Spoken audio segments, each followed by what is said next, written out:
Great. Okay, today after wrestling, we come work at the chicken house.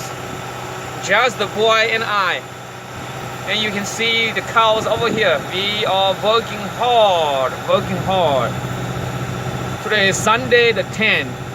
Yesterday, Ridge Russell 7 match.